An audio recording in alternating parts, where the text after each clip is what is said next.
A Grande Verdade. Entrevista bacana, convido a todos que prestem bastante atenção. O convidado é um especialista e epidemiologista da Fiocruz, lá do Amazonas. Um cara que tem bastante experiência, se expressa muito bem, o que é importante para um programa como o nosso. Você já deve ter visto, o público que está nos acompanhando já deve ter visto o nosso convidado de hoje em várias entrevistas que ele já deu em vários canais, programas jornalísticos. Ele vive na Globo News, dando depoimento. Vai falar com a gente agora, Gezen Orellana. Falei certinho o seu nome, Gezen? Certinho, pelo menos é o que recomenda a norma culta brasileira, né? O Gezen é epidemiologista, ele fala com bastante conhecimento ali da região norte, porque trabalha lá. E a gente viu ontem, né? A gente estava até comentando, né, Tonho? Olha, a edição de ontem do Jornal Nacional abriu com uma matéria falando da situação de pacientes de Covid-19 no Amazonas, na cidade de Parintins, que estão amarrados na maca porque acabou a anestesia. Então, assim, estava comentando antes do programa começar, houve o colapso da falta de oxigênio no mês de janeiro, um boom de notícias a respeito, todo mundo foi para lá cobrir essa tragédia, e aí o assunto deu uma esfriada e agora parece que está voltando de novo o caos que ainda persiste na região. Queria ouvir de você, Gezen, qual é a situação real nesse momento no sistema público de saúde do Amazonas, que você conhece bem? O que você pode trazer para a gente de informação de lá? Olha, em primeiro lugar, agradecer aos ouvintes aqui do programa Grande Verdade, né, da Rádio Energia 97, e dizer para vocês que nesse momento, né, Manaus em especial se encontra em um ritmo, em uma fração, digamos, diferente, né, na linha do tempo da epidemia, né. Eu tenho dito, inclusive, isso em outras entrevistas, né, que é um pouco complicado você fazer análises, né, sobre a dinâmica da epidemia no estado X, no estado Y, né. Então, falar do estado do Amazonas é ao mesmo tempo algo útil, mas ao mesmo tempo algo que não especifica algumas especificidades como essa que eu estou falando agora, né? A da velocidade, o ritmo e o tempo da epidemia nos diferentes contextos, nas diferentes cidades de um mesmo estado. Então, em Manaus, por exemplo, você teve a trajetória da epidemia mostrando o pico da segunda onda em janeiro de 2021, mas a segunda onda começa em agosto, setembro de 2020. No entanto, no interior do estado do Amazonas, esse mesmo ritmo, essa mesma trajetória é diferente. E agora nós estamos começando a ver os efeitos tardios, digamos assim, né, da forte circulação viral nesses municípios do interior, né, em especial em Parintins, que na verdade já vem sofrendo há semanas, né, há mais de 40 dias, para ser mais preciso, com a epidemia de Covid-19, e a gente está numa situação em que o ministro de Estado da Saúde, né, ele vive fazendo propagandas, né, no site do Ministério da Saúde. Se você entrar no site do Ministério da Saúde, você vai ver as notícias dizendo que o Ministério da Saúde conseguiu reduzir a fila, né, de pacientes graves a serem transferidos para outros estados, como se isso fosse uma vitória, né? Você está falando isso praticamente 40 dias depois, na verdade mais de 40 dias depois do pico explosivo das internações por Covid-19 em Manaus. E por que Manaus é tão importante quando a gente fala do Amazonas? Porque Manaus é o único município de 62 municípios que existem no estado do Amazonas que tem leitos de UTI. E o município de Parintins, que você acaba de me perguntar, é um município que é mais um município com uma considerável população e que não tem leito de UTI.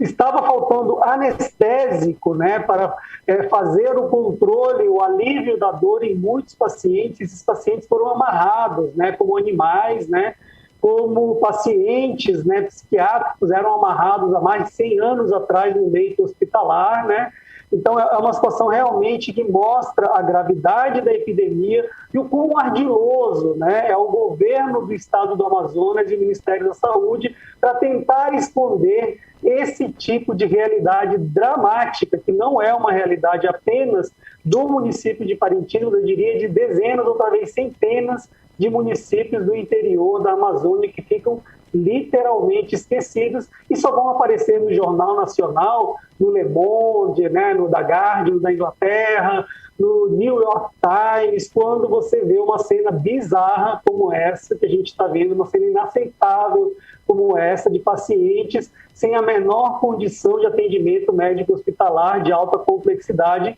sendo amarrados no leito hospitalar como se fossem animais e não seres humanos. É um negócio horroroso, né? Porque a anestesia, pelo que eu entendi, o efeito anestésico que ainda restava nos pacientes ia passar e o sujeito ia acordar entubado, imagina, com um tubo dentro da traqueia dele e a dor que ele ia sentir, ele poderia tentar retirar o tubo, é isso, né?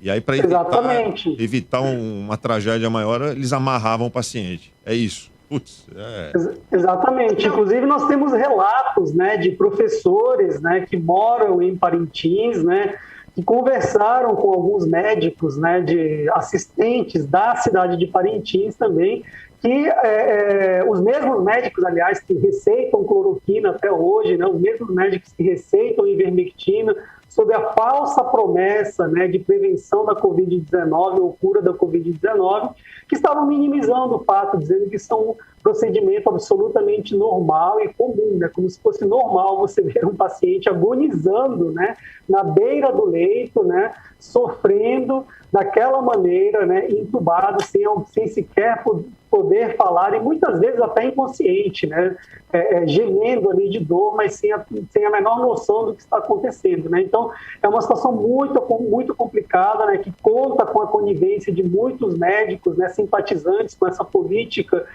desastrosa, né, de combate da Covid-19 do governo federal e que acabam trazendo grandes problemas para essas cidades, né? Os médicos que se recusam, né, a admitir esse tipo de narrativa, né, e que, pelo contrário, né, denunciam essas situações, infelizmente acabam sendo retaliados, né? E nesse caso de Parintins, né, recentemente nós tivemos 2 médicos que foram à imprensa fazer denúncia e foram demitidos pela prefeitura do município de Parintins. Porque a gente vive, infelizmente, numa ditadura disfarçada, né? Um momento em que você vê esse conjunto de arbitrariedades, né, de desumanidades acontecerem em diferentes regiões do país, né? Não só com a Lava Jato, não só com a epidemia de Covid-19, mas você vê um silêncio absoluto, né, de boa parte do Ministério Público e principalmente de juízes e outros atores, né, do judiciário que poderiam ajudar a resolver essa situação em condições democráticas menos desfavoráveis como a que estamos vivendo nesse momento no Brasil. Antes de passar a palavra para o Paulo Tadeu, eu só queria confirmar isso que o Gesen acabou de falar. Nós tentamos entrevistar vários médicos ali de Manaus, viu, Gesen? Eu falei com vários por telefone, mas nenhum quis falar ao vivo aqui no rádio. Eu ofereci até a possibilidade de fazer a entrevista de forma anônima, mas relatando justamente esse medo de retaliações que eles poderiam sofrer lá no trabalho. Complicado, muito complicado isso. Fala, Paulo Tadeu. Eu queria saber do Gesen o seguinte, qual é a responsabilidade, qual é o nível de responsabilidade do Pazuello nessa situação de Manaus? Olha, o nível de responsabilidade, né, independente de ser o Pazuello ou não, é uma responsabilidade compartilhada, tá? Quando a gente fala do Sistema Único de Saúde, o SUS, né, que é o sistema universal que atende toda a população brasileira, independente de credo, independente de condição socioeconômica, independente de orientação política ou algo desse tipo, é uma gestão que necessariamente é compartilhada pelos 3 níveis de gestão, pelo governo federal, e aí, nesse caso, o ministro de Estado da Saúde tem responsabilidade sobre a crise e os desdobramentos da crise, o governo estadual, nesse caso o secretário estadual de saúde, que é o gestor máximo da gestão no nível estadual, e o governo ou a prefeitura municipal na pessoa do secretário municipal de saúde. Portanto, dizer que você não sabia, que você não tem conhecimento, que você não tem responsabilidade, né, sobre a crise que está acontecendo em Manaus, que está acontecendo agora no Acre, né, com a tripla tragédia, né, uma tragédia ambiental, inclusive no Acre, das enchentes, somada à epidemia de dengue e à epidemia de Covid-19, dizer que não sabia o que iria acontecer em Porto Velho com o colapso da rede hospitalar que nós tivemos há poucas semanas atrás, e o que acontece nesse momento em Araraquara, no Triângulo Mineiro, em Salvador e em tantas outras cidades do Brasil, é no mínimo ignorância, total desconhecimento do cargo que exerce. Portanto, o ministro de Estado da Saúde, independente de ser o Pazuello ou não, ele tem sim responsabilidade na gestão da epidemia. Ele, o secretário estadual de saúde do Amazonas e o secretário municipal de saúde de Manaus. Portanto, repito, é uma gestão compartilhada que o Ministério da Saúde vinha acompanhando, sim, a situação de Manaus.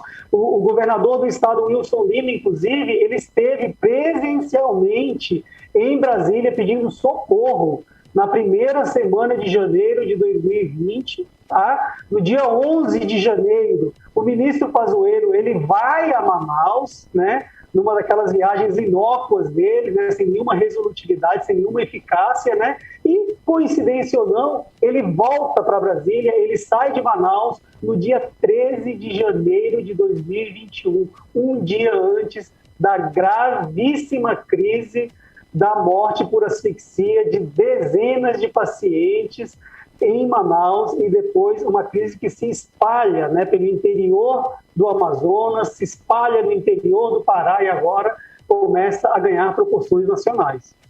51 pessoas morreram sem oxigênio lá em Manaus. Fala, Tonholi. Documentadas, né? Documentadas, reconhecidas. Ô, Gezem, me parece que a situação no Acre está pior porque a fronteira com o Peru foi fechada e peruanos e haitianos não conseguem nem ir nem vir, não é? Olha, a situação do Acre, ela é um pouco complicada nesse momento, não sei nem se pela influência dos imigrantes, né? Mas muito mais em função de uma precariedade histórica que nós temos de atenção médico-hospitalar no interior da Amazônia, né? E essa epidemia de Covid-19, ela está servindo para isso, para nos mostrar essas desigualdades, né? Esse tratamento desigual e a ineficácia das políticas públicas de saúde, em especial no interior da Amazônia. Então, nesses momentos de crise, fica evidente, né, a falta de infraestrutura, a falta de investimento, e nós temos essas tragédias que nós estamos assistindo aí em sequência, né, em efeito dominó ou efeito cascata em Roraima, Amazonas, interior do Pará, Rondônia e agora Acre. Gezem, boa tarde. Eu queria voltar um pouco no teu comentário à resposta anterior, que é sobre a precariedade do sistema de saúde em determinados municípios mais do interior e tal, né? Então, quer dizer, aí eu estava pensando desde o comecinho da entrevista nessa pergunta, e o teu comentário veio já quase como uma resposta, que é assim, né? Então, quer dizer, o fato da situação estar tão precária em determinados municípios, principalmente do interior de alguns estados, né? E principalmente desses estados mais longe dos grandes centros, digamos assim, então você atribui isso também a essa precariedade. Então, quer dizer, não é só a precariedade, então é a precariedade somada ao total despreparo, né, nesse conjunto de não ações, né, que essa gestão compartilhada tem. Então, quer dizer, soma-se a essa falta de gestão ao que já era precário anteriormente, que agora ficou completamente evidente, né? Isso faz com que aconteça esse tipo de tragédia, que as pessoas morrerem sem oxigênio ou as pessoas ficarem amarradas em macas. Então você atribui a isso mesmo, né? Esses dois fatores são os principais causadores dessas tragédias que nós estamos acompanhando, é isso mesmo? Exatamente, Paulo, bem lembrado, né? Uma situação histórica essa, né? Que eu que trabalho, né, na Fiocruz de Manaus desde 2006, né? Conheço bem o interior do Amazonas, o interior da Amazônia, né? De vários estados da região norte, da região centro-oeste, inclusive, que tem um pouco de semelhança com a Amazônia, né? O interior de alguns estados da região centro-oeste, né? A gente tem acompanhado isso com muita preocupação e com mais preocupação ainda com a posição adotada, né, pela gestão irresponsável da saúde no estado do Amazonas, né? Essa semana que passou agora nós tivemos uma manchete, né, inclusive noticiada pela imprensa manauara, né, pela imprensa amazonense, dando conta de que a letalidade, né, da epidemia de Covid-19 no interior do Amazonas era menor do que na capital. E a explicação que a Secretaria de Saúde, por mais lacônica, por mais anacrônica, né, por mais descolada da realidade que seja, era de que porque a atenção básica, a atenção primária, a cobertura das ações de saúde no interior da região amazônica, nesse caso, no interior do Amazonas, eram melhores do que na capital Manaus. Ou seja, isso é uma bobagem, né? É mais uma demonstração, na verdade, de quão desqualificada, né? De quão mal preparada, ou pelo menos, né? De quão desonesta, né? É essa gestão que está à frente da saúde, né? Da Secretaria de Saúde do Estado do Amazonas. E eu diria mais outra coisa, é a mesma equipe que gerenciou a dramática crise experimentada em abril e maio de 2020. Ou seja, o que a gente está falando? A gente está falando de uma situação seguinte, que você tem um time de futebol que está na Série A, é rebaixado para a Série B, continua com o mesmo elenco, continua com o mesmo time, com a mesma diretoria. Enfim, então a situação é essa, né? A gente tem uma situação de mascaramento de uma realidade sanitária historicamente precária, né? Que você tem, né? Na verdade, por que a Secretaria de Saúde foi a público dizer, por exemplo, que a letalidade da Covid-19 era menor no interior, teoricamente, ou melhor, fantasiosamente, né? Atribuindo essa possibilidade a melhor qualidade do serviço de saúde. Na verdade, isso acontece por dois motivos muito simples, né? Porque a letalidade da Covid-19, isso você pode ver em qualquer manual do Ministério da Saúde, da Organização Mundial da Saúde, ou qualquer documento técnico sério, ela é maior em populações mais envelhecidas. Ou seja, se eu tenho uma população de uma grande metrópole com uma média de indivíduos com mais de 50 anos maior do que no interior do Amazonas, onde a população é predominantemente jovem, né, onde você tem basicamente adultos jovens e poucos idosos, você já vai ter um fator, né, demográfico que vai te ajudar a explicar o porquê de menos mortes e não letalidade da Covid no interior do estado do Amazonas. Esse é o primeiro ponto. O segundo ponto, e talvez o mais importante, é a enorme subnotificação. Vocês devem saber que Manaus é hoje uma das capitais do Brasil com as maiores subnotificações de morte por Covid-19. Manaus, a capital, que em teoria tem mais infraestrutura médico-hospitalar, em especial de vigilância epidemiológica, para fazer registro adequado de morte por Covid-19. Então, em Manaus já é um desastre. Imagina no interior do Amazonas, onde você não tem nada disso, nada dessa infraestrutura. Na capital Manaus, se você tem uma ideia, Paulo, não existe nem serviço de verificação de óbito. Serviço de verificação de óbito, para quem não tem conhecimento desse tipo de atividade, é um tipo de atividade exercida por profissionais de vigilância epidemiológica que investigam os óbitos por causas naturais, que vão entender as causas da morte para evitar erros na classificação dessas mortes, para evitar a subnotificação. Manaus é uma das poucas capitais, uma das poucas metrópoles do Brasil que não tem serviço de verificação de óbito. Imagina o interior. Então você pega esse conjunto de fatores aí, né, da estrutura demográfica da população do interior do Amazonas e da enorme subnotificação que você deve ter de morte por Covid-19 no interior, e você entende por que tem menos registro de mortes por Covid-19 no interior. Isso não tem absolutamente nada a ver com letalidade. Então, quando você escuta um membro da Secretaria de Saúde fazendo uma declaração dessa, você tem a certeza absoluta de que você tem, na verdade, pessoas incapazes, inábeis e desqualificadas exercendo uma função tão importante, uma função estratégica para o controle da epidemia.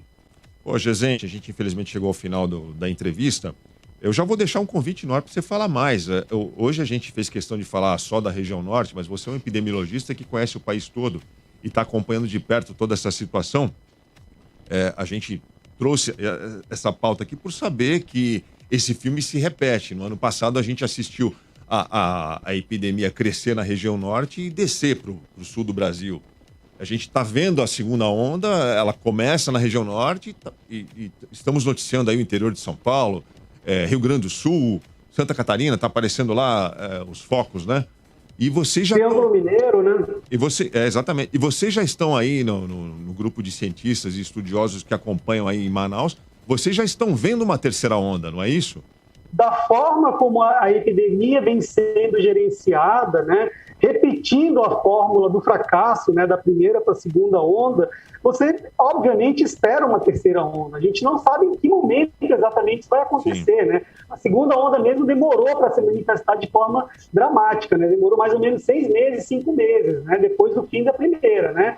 Agora, tudo isso só acontece por uma única razão: a certeza de impunidade, né? Você tem uma equipe que gerencia a crise em 2020 de forma patética, eu diria. A mesma equipe assume a gestão em 2021, comete os mesmos equívocos, porque sabe que, na verdade, não vai ter punição, nem da Assembleia Legislativa, nem do Judiciário, porque eles se acostumaram com isso, por não serem punidos, né? Investigação tem de sobra, né? Mas punição é o que falta, né? Então, a certeza de impunidade é que nos faz acreditar que uma terceira onda, respondendo a sua pergunta e finalizando, ela é, sim, possível.